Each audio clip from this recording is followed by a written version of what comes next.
राजनीति सिर्फ गठबंधन को लेकर ही नहीं हो रही है, बल्कि इलेक्शन कमीशन की तरफ से जारी स्पेशल इंटेंसिव रिवीजन को लेकर भी हो रही है। एआईएमआईएम ने आयोग पर हमला करते हुए कहा कि नागरिकता सिद्ध करना आयोग का काम नहीं है, ये गृह मंत्रालय का काम है। और इस तरह से बिहार में एसआईआर का काम हो रहा है, उससे तो यही लगता है कि बैकडोर से एनआरसी लाने की तैयारी है। ओवैसी के इस बयान पर बिहार का सियासी तापमान चढ़ गया है। बिहार में स्पेशल इंटेंसिव रिवीजन का काम जोर शोर से चल रहा है, लेकिन इस एसआईआर को लेकर सियासत अब एनआरसी की होने लगी है। एआईएमआईएम ने शंका जाहिर की है कि कहीं बैकडोर से एनआरसी लाने की तैयारी तो नहीं है। ईसीआई को किसने पावर्स या डिटरमाइन करने के लिए कोई सिटीजन है या नहीं है। तीसरी बात ये कि मैं सबसे पहली हमारी पार्टी थी जिसने कहा था कि ये जो एसआईआर हो रहा है बिहार में, ये एनआरसी बैकडोर से हो रहा है। वो साबित हो रहा है। ईसीआई को पावर्स नहीं है सिटीजनशिप डिटरमाइन करने का।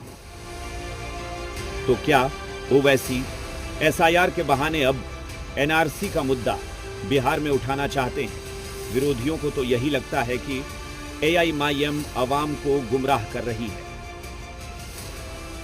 एआईएमआईएम के प्रमुख ओवैसी साहब द्वारा इसे गृह मंत्रालय और एनआरसी जैसे मुद्दों की तरह भटकाना यह जनता को गुमराह करने की साजिश है।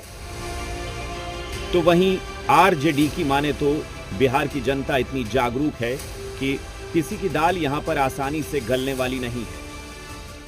देखिए, ये बिहार है और बिहार की जनता राजनीतिक रूप से दूसरे राज्यों से ज़्यादा जागरूक है, समझ रखती है। यहाँ किसी की दाल गलने वाली नहीं है। उधर इंडिया ब्लॉक की सहयोगी सीपीआई एमएलए ने भी इलेक्शन कमीशन की मंशा पर सवाल उठाए हैं। चुनाव आयोग ने पार्लियामेंट को लिख के दिया कि 2016, 17 और 19 में पूरे देश में कहीं कोई विदेशी नागरिक का कोई सवाल नहीं था मतदाता सूची में।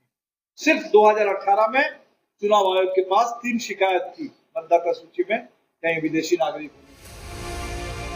लेकिन राजनीति के जानकार मानते हैं कि ओवैसी साहब जो बोल रहे हैं, जो दांव खेल रहे हैं, वो मुस्लिम वोटर्स को ध्यान में रखकर कर रहे हैं।